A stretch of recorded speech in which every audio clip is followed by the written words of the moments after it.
Welcome to another class. So today we'll be looking at simple harmonic motion.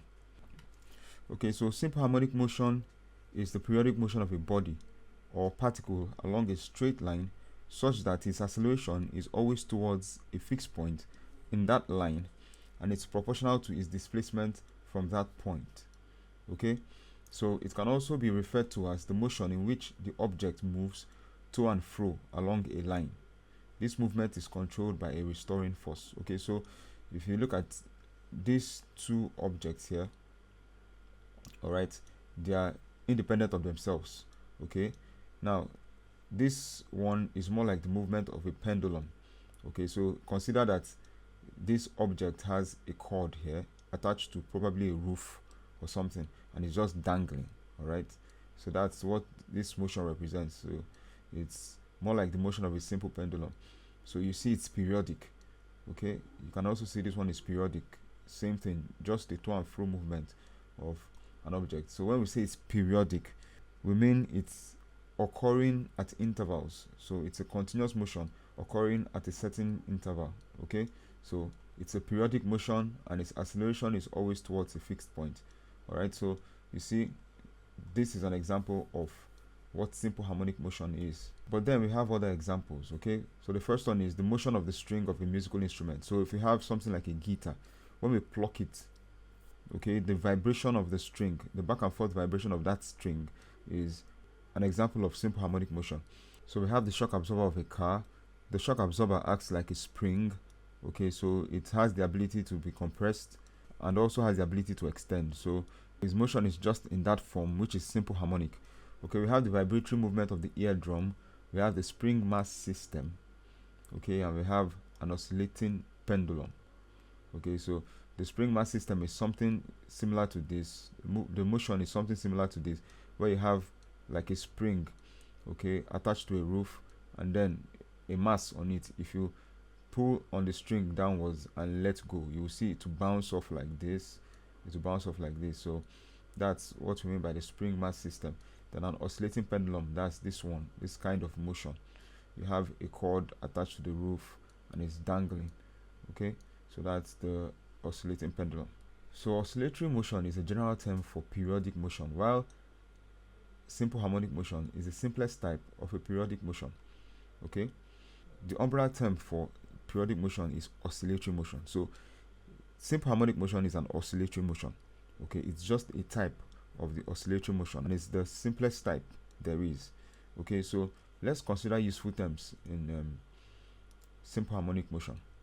Okay, so the first one we'll be looking at is amplitude. Okay, so it is the maximum displacement of a body from its equilibrium / mean position. Okay, so if you consider this pendulum going back and forth here, remember I said the full picture of this would be a string attached to a roof or a surface here and it's just dangling. Okay, so when we talk about the maximum displacement of the body from its equilibrium position, if you look at this very well, you see that this pendulum will come to rest at a point around here. Okay, so that point can be taken as its equilibrium position. If that is the case, let's just draw a line here and say, okay, this is the equilibrium position of this pendulum. So if the motion stops, it comes to rest here. Okay, now if we look carefully, we'll see that this is the level, the perceived level where it would be sitting. Okay, just at the midpoint of this cross drawn here. Now if we also look, we'll see that it comes as high as this. Okay, somewhere around this point, so we can just say somewhere here. Okay, so it comes this low, this is the point of equilibrium, and then it comes this high on both sides. Now if we're talking about the maximum displacement of this body, this is what we're talking about. Okay,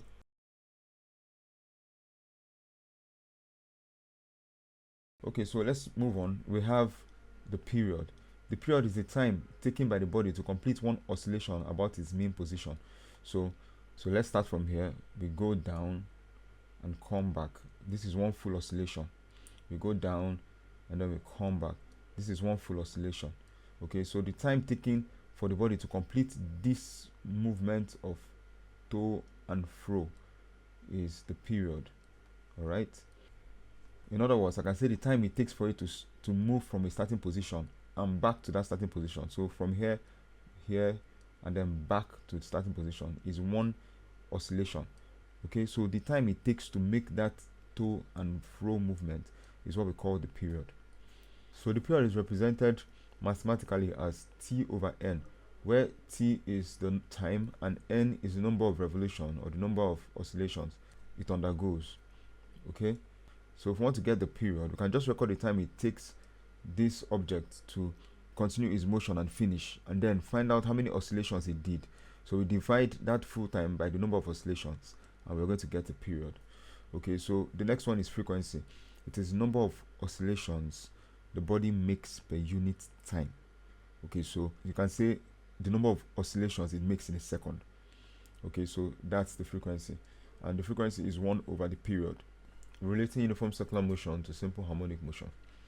Okay, so let's consider this diagram here. Okay, so let's say this is an object, all right, with a cord attached to a point O, and then it's spun about that point. So it's more like you have a child holding a ball tied to a rope and spinning it around. Okay, so if that is the case, we'll see that this ball is going to be undergoing circular motion.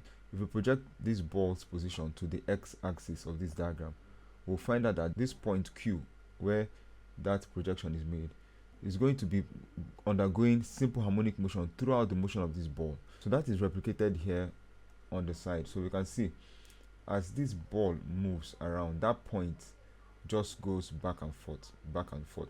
So as this ball moves around, this point follows it and comes back. So you can see that even if the ball is undergoing circular motion, that point projected from the ball on the x-axis undergoes simple harmonic motion. So it's just a periodic motion along a straight line. If x is the distance between O and Q, all right, if x is distance between them, we're going to have x to be a cos theta. Of course, we know that cos theta is adjacent over hypotenuse. So x is an adjacent, of course, this is where theta is. So x is an adjacent and a is a hypotenuse. So we're going to have x equal to a cos theta. All right. So this is a very important and vital formula that we should all remember. Okay. So let's consider finding the velocity of simple harmonic motion. All right. Angular velocity measures the rate of rotation of an object. It can be referred to as the rate of change of angle with time. Okay. So we all know what velocity is. Velocity is normally defined as distance over time. But in this case now, so this is circular motion, and apart from linear velocity, there's also the experience of angular velocity. Okay, so that's what has been defined here as the rate of rotation of an object. Okay, so it's basically the rate of change of this angle with time. Okay, at time 1, theta is this, at time 2, theta is this. So the rate of change of that angle is what we call angular velocity. And angular velocity is angle turned through time divided by time. So the total angle turned, let's say from this point to this point, if this is the angle turned, we divide it by the time it took it to move from here to that place, and we're going to have angular velocity.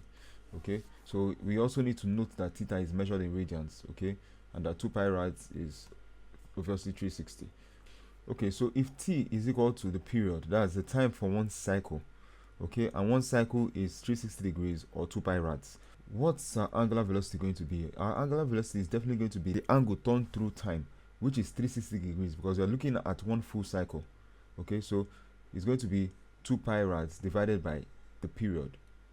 Okay, now so t becomes 2 pi divided by angular velocity, and since f is equal to 1 over period, we're going to be having angular velocity to be 2 pi f. Okay, so this is also another important formula. Angular velocity is 2 pi f. So this is just how we went through to find this formula, or to get this formula. All right, so we have angular velocity to be 2 pi times frequency. So the relationship between theta and the arc length is s equal to arrow theta. Okay, so if this point between P and here, this place is S, okay, which is like the arc length. All right, so you can see that the relationship between theta and this arc length is S equal to r rho theta, where r rho is same as this amplitude here. All right, that's like the radius of the cycle. Now if you look at this triangle very well, you can see that this side looks like one side of the triangle, it's just that it's circular.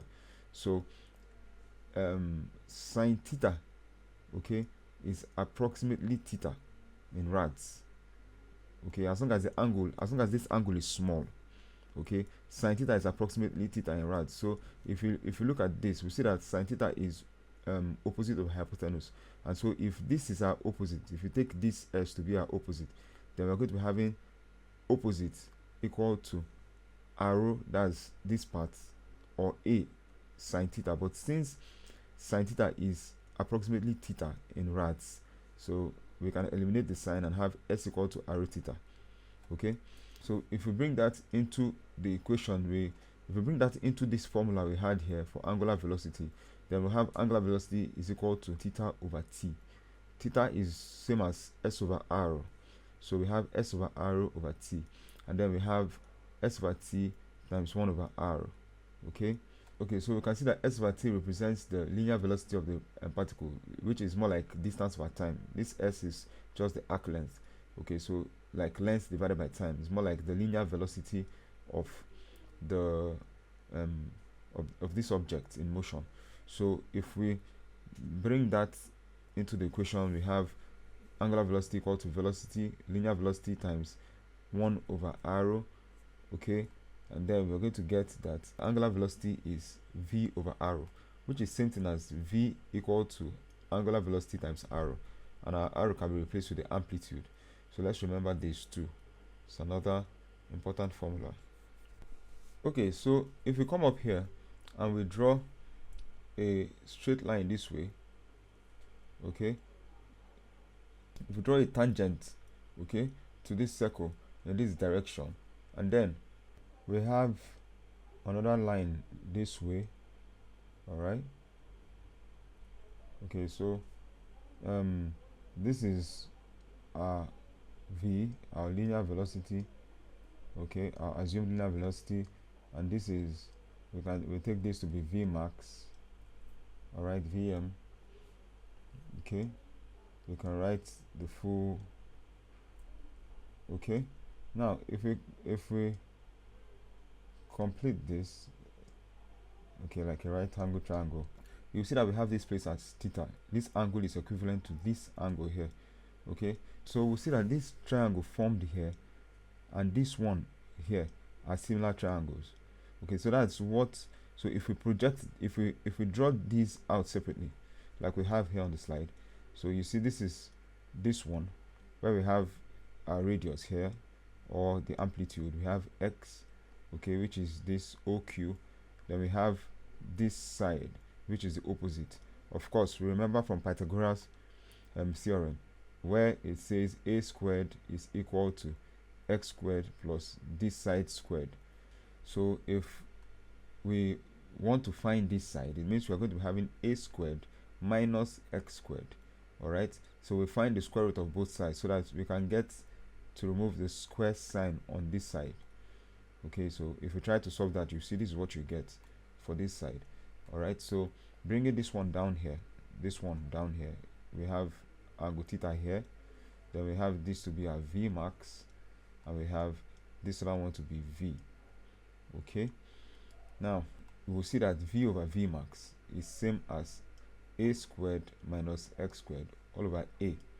Okay, if we just turn this triangle by 90 degrees, we'll see that that this side v is equivalent to this side.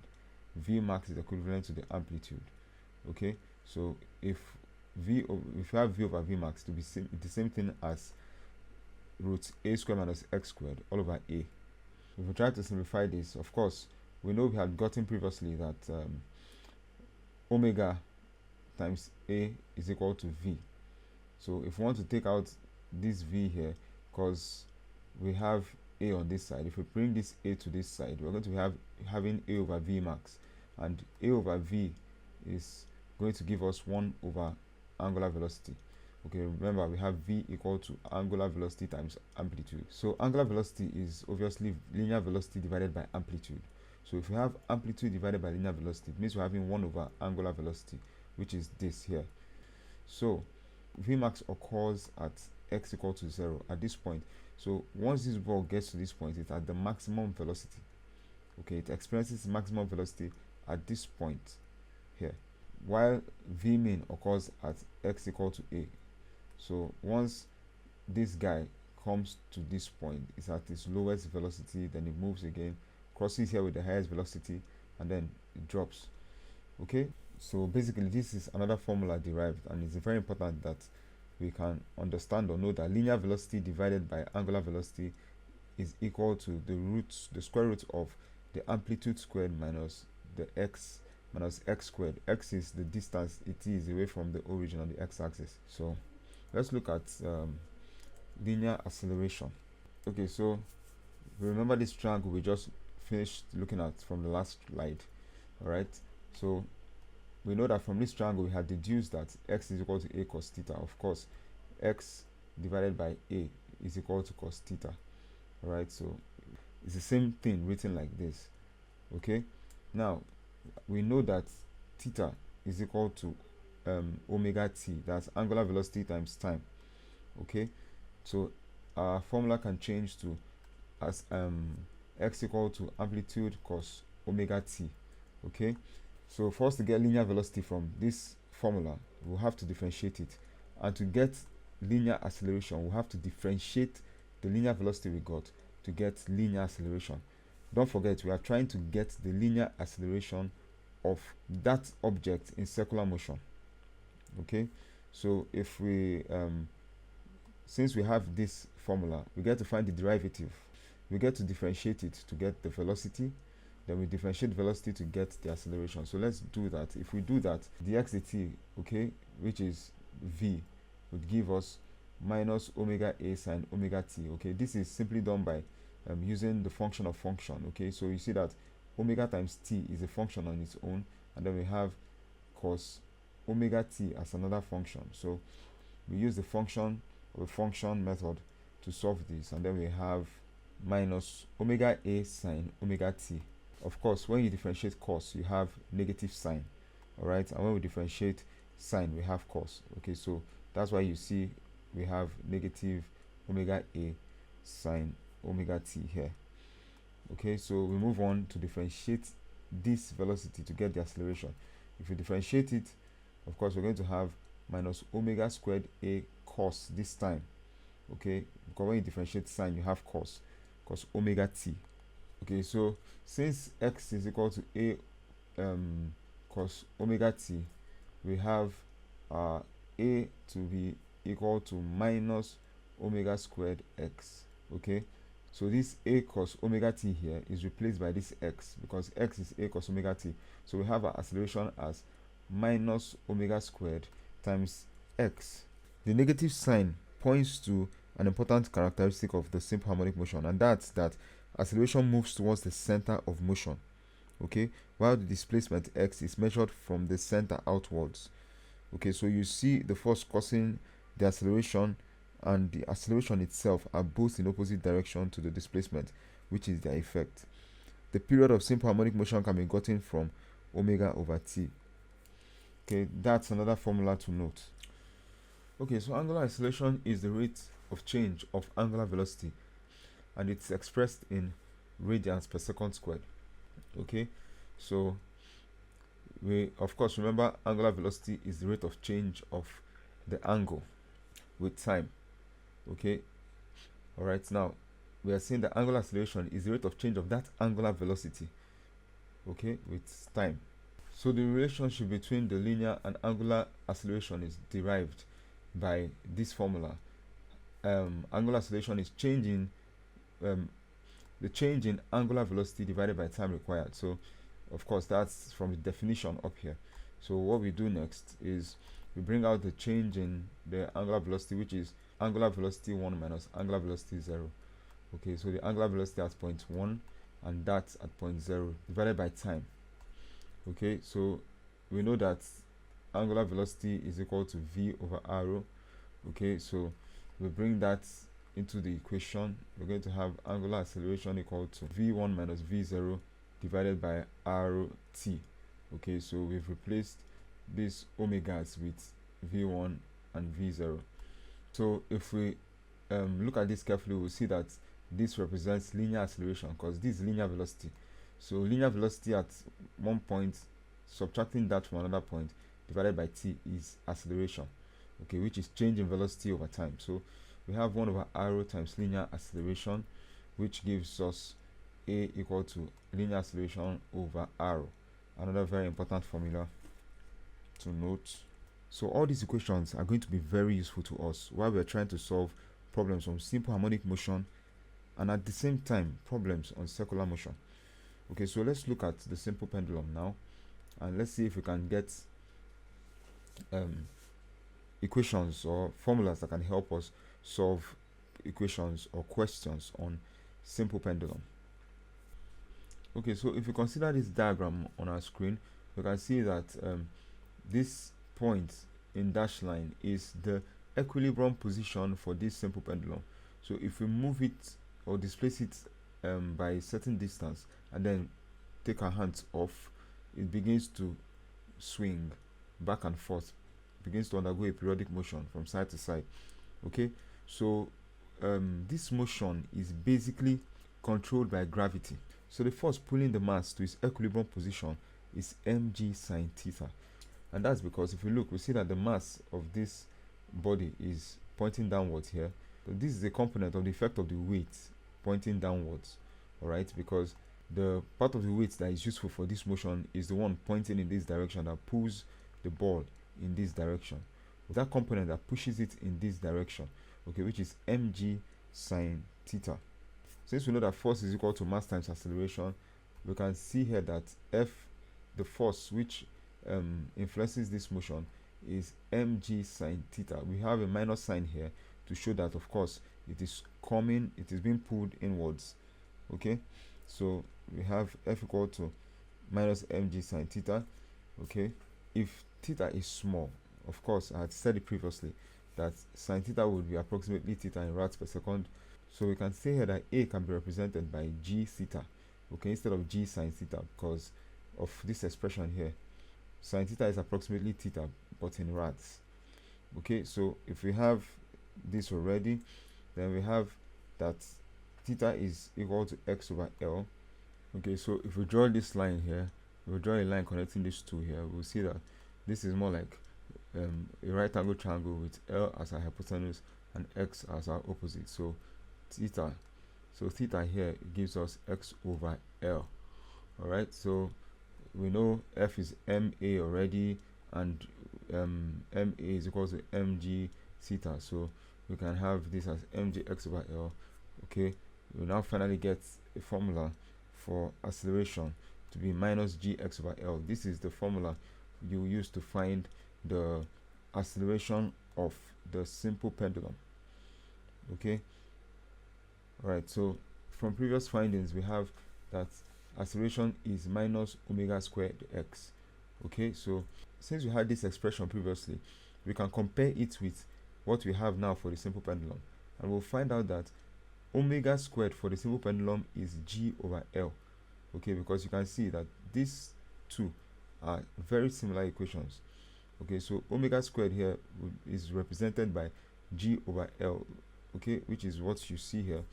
Now period is equal to 2 pi over omega, so we can bring in this omega value into this place. So we say we have 2 pi all over root g over L. So don't forget this is omega squared, so we're going to have 2 pi root g over L, which is equal to 2 pi root L over g. So let's consider the energy of a simple harmonic motion. We had this discussion when we talked about work energy and power. Okay, so energy is usually being conserved. So this is even a slide from that course. All right, so we remember that at the point of equilibrium, kinetic energy is usually maximum during this motion. Okay, we'll see that at this point this object has no potential energy because this is its equilibrium position. This is where it's at rest. Okay, so once we displace it a certain distance, okay, it now has potential energy, and this potential energy is its maximum. Okay, now as it comes downwards to this point, potential energy begins to reduce gradually till it gets to this point, okay, the point 0, and then begins to increase again as it goes to this other point. But as the potential energy is reducing, it doesn't just disappear, it doesn't just get thrown away out of the universe. Okay, it gets converted. So it gets converted to kinetic energy. So at this point, you see potential energy is at its max, kinetic energy is 0. As it comes down to every point, you will see that the sum of the potential energy and kinetic energy at any point will give us the sum of the total energy in this system. Okay, so let's say this guy moves from this point to a point around here. So our potential energy must have dropped by half, which means our kinetic energy has also gained by half. So if here we had 0 kinetic energy and maximum potential energy, if we come halfway to this point, we would have half kinetic energy and half potential energy. Okay, until we get to this point where kinetic energy is now maximum, all the potential energy has converted to kinetic energy. All right, so potential energy becomes 0, and so that's what just happens throughout the system. We have the conversion of energy from one form to another. So maximum Ke is equal to maximum Pe. Okay, so this is binding for systems like this. So we have half mv squared equal to mgh. If we further simplify this, we'll have the maximum velocity to be root 2gh. Okay, so let's talk about the spring. Okay, an object hanging on the spring attached to a wall. So you can see that the equilibrium position of this spring is here. So if we elongate it, we'll pull it down to this point and let go. You see it will bounce upward, bounce downwards, bounce upward. This is an oscillatory motion, a simple harmonic motion. Okay, so you can see that our x is the distance between the point of rest and this new point. Okay, so x is equal to minus a, of course, because it goes backwards, and here x is equal to plus a. Remember, a is our amplitude. Okay, so the restoring force of this spring is F equal to minus kx. Okay, where k is the constant of proportionality, which is the first constant of the spring, and then we have x to be the distance displaced. Okay, so the energy involved in stretching a spring is the average force times displacement. So we have that work equal to half kx times x, which is half ks squared. So we also have the maximum total energy stored in the spring to be work equal to half ka squared. Of course, this x also equates our amplitude. Okay, so we have found the maximum total energy from these little derivations here. Alright, so that's also a very important formula to find the work involved with stretching a spring a certain distance x, when that x equates amplitude. Okay, so we move on. So at any stage in oscillation, total energy is half ka squared equal to half mv squared plus half ks squared. So if we rearrange this equation and take this half kx squared over to this other side, we'll now have half mv squared equal to half ka squared plus half kx squared. If we factor out k from what we have, we're going to have half k bracket open a squared minus x squared. Okay, so if we simplify further, we'll see that we have v squared equal to k over m, because m comes over this way, and then we have a squared minus x squared. This half, we take out this half on this side. Okay, so further we find the square root of both sides to have this, and then if we compare what we have here to what we had previously when we were dealing with circular motion, you will see that both equations are similar. Okay, so we can see that omega for this spring mass system is root k over m. Okay, now I want us to understand that this one is for spring mass system. We have omega for which we found for simple pendulum. Okay, there are two different things. We are trying to use the equations we got from the circular motion to derive other equations that can work for the very popular simple harmonic motions found in the simple pendulum and the spring mass system. Okay, so we have done those for the simple pendulum. These are the equations we are deriving for the spring mass system. So we automatically have our omega to be root k over m. Then if we come to find the period for the spring mass system, we'll have that to be 2 pi root m over k. Alright, being that omega is root k over m. So if we're looking for 1 over omega, then we're going to have root m over k. Okay, so this is also a very popular formula to get the omega equation and that of the period. Of course, we're going to use every of these formulas to solve questions, so it's important you note them, store them in your subconscious, and then have them as at your beck and call. So if the mass of the spring is considered, we just add m, which is the mass of that spring, to the numerator here. So we have m plus m0, where m0 is the mass of the spring. Okay, so a very important point in this chapter is going to be the discussion of force, vibration, and resonance. Okay, so let's look at the slide. Most objects will vibrate if disturbed. Okay, when they do so at a particular frequency or a set of frequencies, and this is what is described as natural frequency. So if I take a tuning fork and disturb it or hit it, it's going to vibrate at a certain frequency, and that frequency, it is natural frequency. If I take a guitar string and I pluck it, it's going to vibrate at a given frequency, okay, and that frequency is its natural frequency. No matter how hard I pluck that string, the sound does not change, okay, because it vibrates naturally at that frequency. Okay, so this is the reason why objects give out particular sound, of course, because sound waves are produced by vibration, okay, and the timbre or the quality of your vibration or the sound of that vibration is completely dependent on the natural frequency. Okay, so you understand what natural frequency is. Let me just reiterate. Natural frequency is that frequency an object will give if you disturb it. The frequency of a cymbal is different from that of a tuning fork. It's different from that of a bass drum. Okay, so that's why whenever you hit the bass drum, it gives you a particular sound. Whenever you hit the cymbal, it gives you a particular sound, because the frequency that they vibrate on is the same, and that frequency is their natural frequency.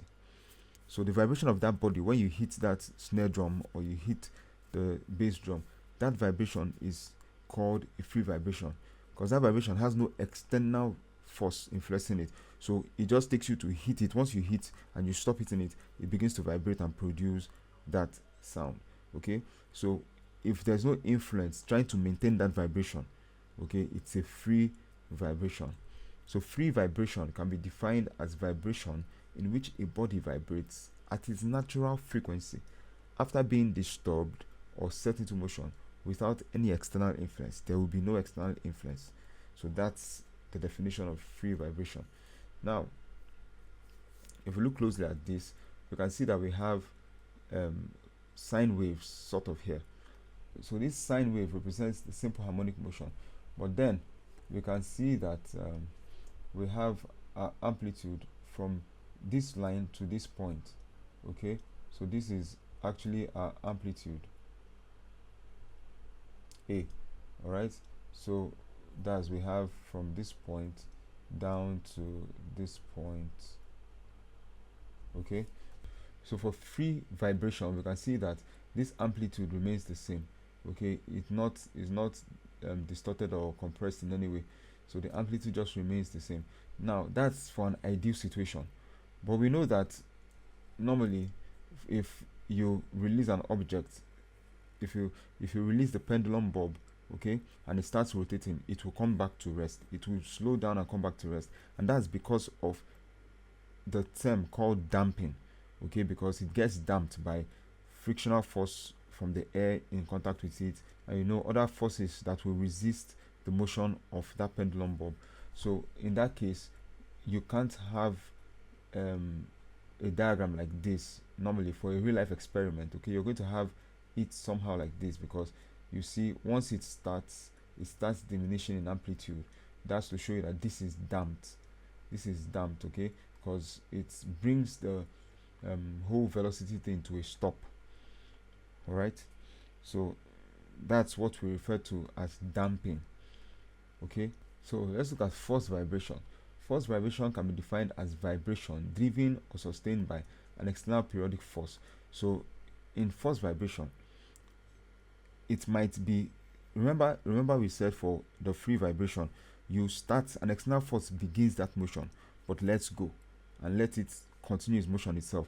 But for force vibration, an external force starts the vibration but maintains the vibration itself, okay, to make sure that vibration is ongoing. So we can still have a diagram like this with equal amplitude, okay. In that case, it is forced. So the even if there's damping or there's no damping, that external influence will just make sure that vibration continues at the frequency it's on, okay, without being diminished.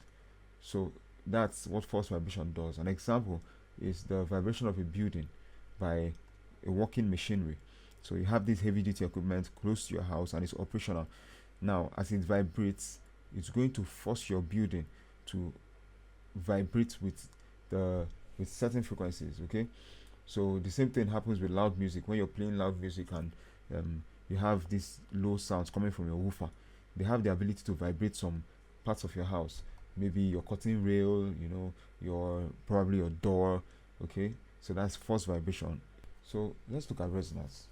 Now resonance is a kind of force vibration, okay, but in its own case it's going to force the object to vibrate in its own natural frequency, okay. For force vibration, let's say the natural frequency of a tuning fork is 500 hertz, okay. So whenever I strike the tuning fork, it gives me that 500 hertz vibration, okay. So if I want to apply force vibration on that tuning fork, I can decide to apply a vibration of 1000 hertz, okay. It mustn't be the natural frequency of that tuning fork, okay. If the natural frequency is 500 hertz, I might apply 100 hertz or I might apply 20 hertz, okay, first on the tuning fork, and it will vibrate at that 20 hertz, okay. But that's me forcing it, because that's me forcing it to vibrate at that point. Now resonance is a type of forced vibration. You're forcing the tuning fork to actually vibrate, but you're not using any random frequency. You're vibrating it at its own natural frequency, okay. And this will make that object vibrate at a very large amplitude, and this can cause to destruction. That's why you see buildings fall under earthquake, because the earth sends vibration waves to the building, and the waves it sends coincidentally matches with the natural frequency of that building, and that will cause a large amplitude, which would then lead to the crash and the crumble of the building.